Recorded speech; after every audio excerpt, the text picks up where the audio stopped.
some rafisa. So bad. So I'm very glad that Khadija was willing to provide Misa some rafisa to Isa tonight. So it starts with the Msemmen. We're gonna cut this into pieces.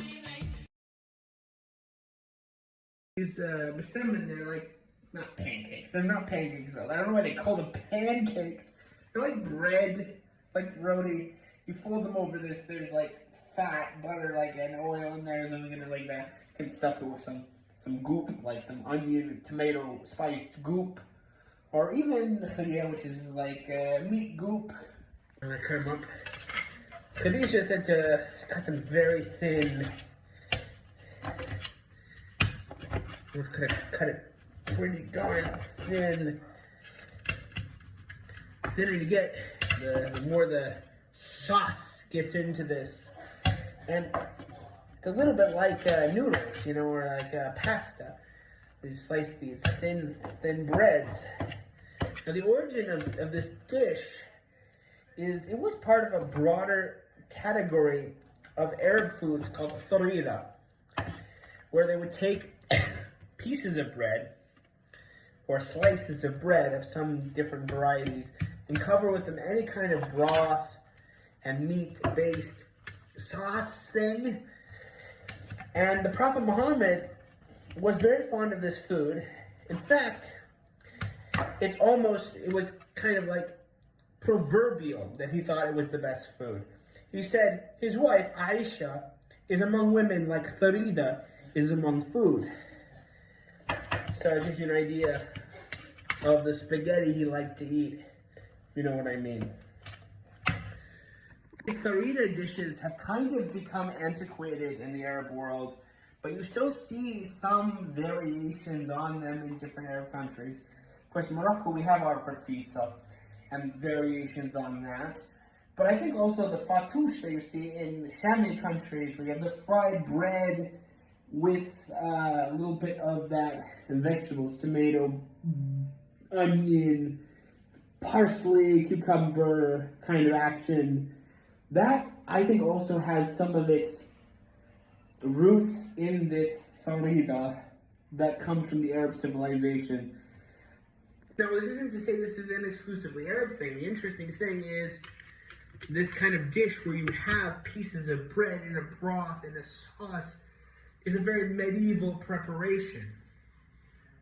And when you look at the deeper levels of all these different civilization societies, Arab society, Germanic society, Chinese society, Iranian society, Korean society, they do a lot of times share common cultural origins. And I think one of these things that's interesting to talk about, to think about, that I came up with, is the late antique material, technological, and cultural framework that exists, a cultural complex that existed in Eurasia. I'm going to talk about that in other videos. Today I'm just cooking rafisa, and I'm a nerdy academic cooking Moroccan food. I'm not even cooking it, I'm just reheating what my, Khadija made for me. So I'm not even cooking. Maybe I'm giddy because I actually don't have to cook tonight. I just have to reheat some already made food.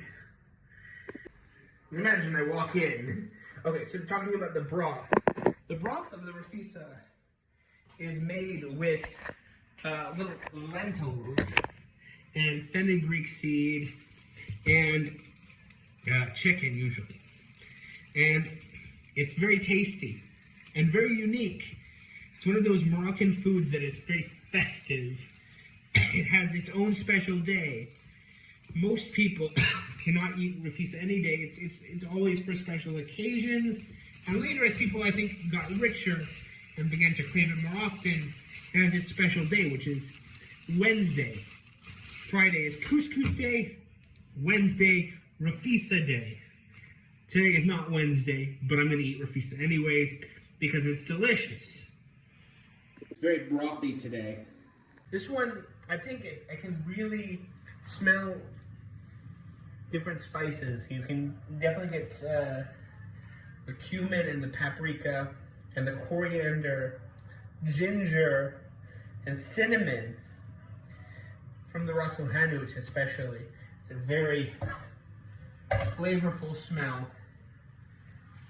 What I'm going to do, and I think it's a good idea and practical, is I'm going to take a little bit of olive oil and burn my knife. No. And I'm going to toast these little guys a little bit. Toast them, make it crunchy. And they'll maintain some more of their structure when I add the broth. Make a very large serving of it. I don't think I needed to use all this, Msemmen, but I'm very excited because I've been eating a lot of vegetable food lately and plain carb food even, you know. But sometimes I feel like I need some food that you can really sink your teeth into. And Rafisa is really like, that's a really, what's the word for that? Not succulence, but the quality of the food that you really suck your teeth into. Like, and that's definitely Rafisa. The British, they have this term more-ish, as in like more food. Not like Moorish as in like Moroccans. We're talking about food that makes you want to eat more of it. In English, like American English could use a word like that. But Rafisa, like many other great Moroccan foods, definitely has this quality to it that makes you desire to just keep eating and eating. Whether it's couscous, or this Rafisa, or even certain tagines. I think it's the kind of the balance between plainness and seasonedness. A lot of foods get boring because they're very plain. They lack spice. Living in Europe, you get bored of the food because it has no spice, it has no taste. In many cases, not to say that European food is all bad, but it can get very boring very fast.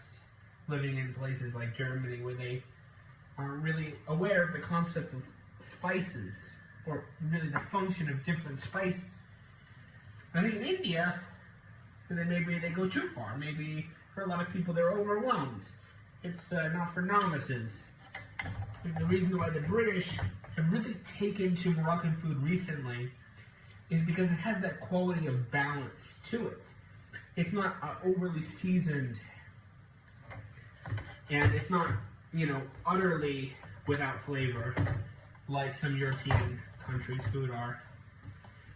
For me, I kind of find Moroccan food not as seasoned as I would prefer. That's why I often prefer Tunisian food over Moroccan food, but that's just my personal opinion. I tend to be a spicy boy. Yeah, but I think for the British, Moroccan food is about as hot as they can handle. So I'm just now gonna heat up the broth. Maybe toasting this wasn't the best executed idea. I won't concede that it was a bad idea. I think it was a good idea, but executing it the way that I had in too large of a batch, not the best idea. But, as you say, you live and learn. You can't take the wrong lessons from things. You have to learn how to execute correctly and understand when your mistakes are not based on the bad idea, but the bad execution. And that's the core of achievement. It's trusting your intuition when it comes to your ideas and being reflective and not personally arrogant about your own execution of these ideas. Unrelated to that completely, with absolutely no transition, Couscous Gate. Talking about Moroccan food.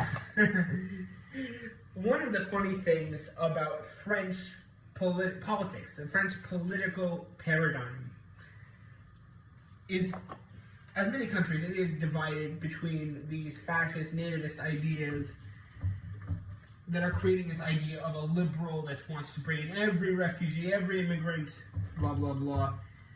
And people signifying which political group they bring in through many different means, Well, in France, it's usually through food. The French political right represents its idea of what they think of as proper Frenchness through French cuisine: cheese, wine, a steak frite, a jambon beurre. And the political left, but really the political center, is represented with foreign foods, particularly North African foreign foods, because it's a very large population in France, as you would expect, because the French colonized Algeria and Morocco and Tunisia. Algeria, since 1832, committed a genocide, killed about 30% of the Algerian population. Ooh, really quite horrible. And yet we're supposed to cheer when they sing the Marseillaise in Casablanca. I've never really gotten it. I can understand why liberals like that movie, but I can't. As a leftist, I can't get behind the movie Casablanca one bit. Be that as it may, a funny story. A very prominent far-right French politician was caught in public doing something extremely scandalous for his own party. So much so that it was branded with that gate ending, that suffix that conveys controversy and scandal. Couscous gate! Couscous gate! It's not the way you walk after you eat way too much couscous. I'm very familiar with that type of gate, G-A-I-T gate, because I'm a bit of an overeater, especially where couscous is concerned. No, this is the photographs of a far-right French leader eating that most North African and hated among all true Frenchmen of foods, the couscous. The couscous! And it was scandalous and almost ruined his career. And in case you're wondering, why is this a controversy? This is really stupid. You're right. The whole far-right thing is stupid.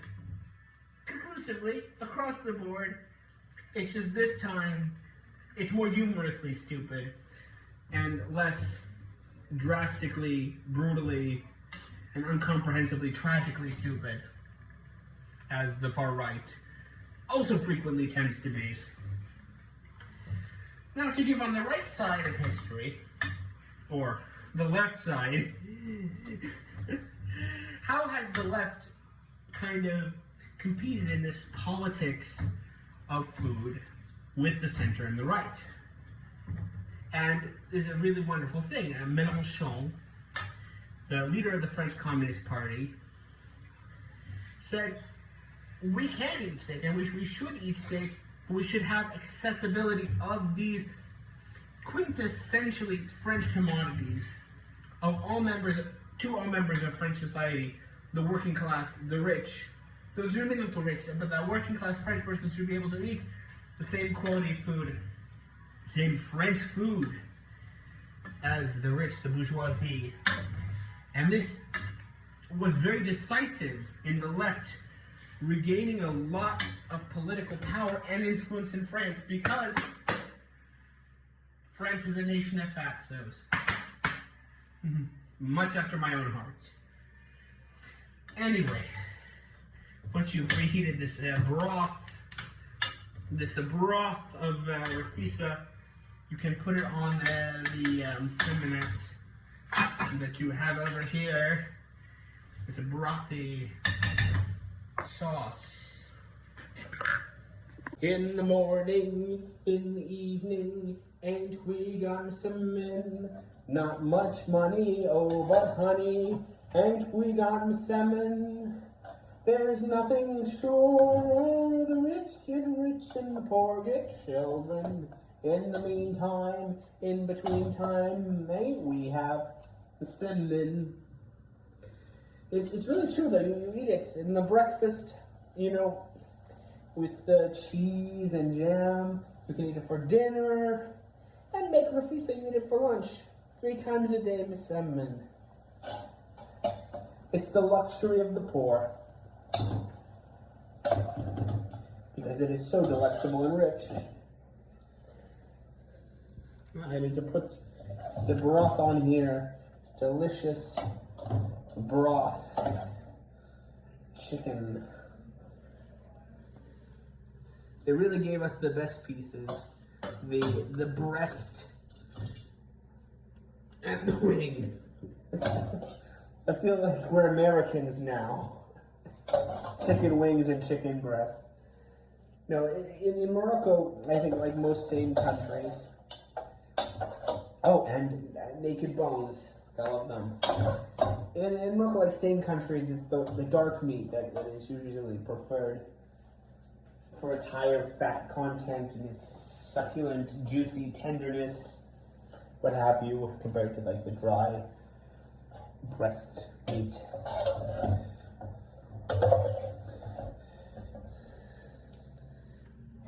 Just ladle that on there, baby. Ladle that broth. Woo-wee. Woo-wee. I wonder if there's some juicy, buttery Msemmen in there. Get that. Msemmen. That broth, baby. Make it a little bowl and put the broth on the side. That's a traditional thing.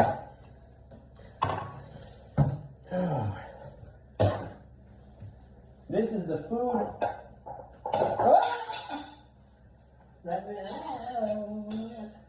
It makes my spatula fall on the floor. Oh yeah. Do you guys want to watch me eat this shit?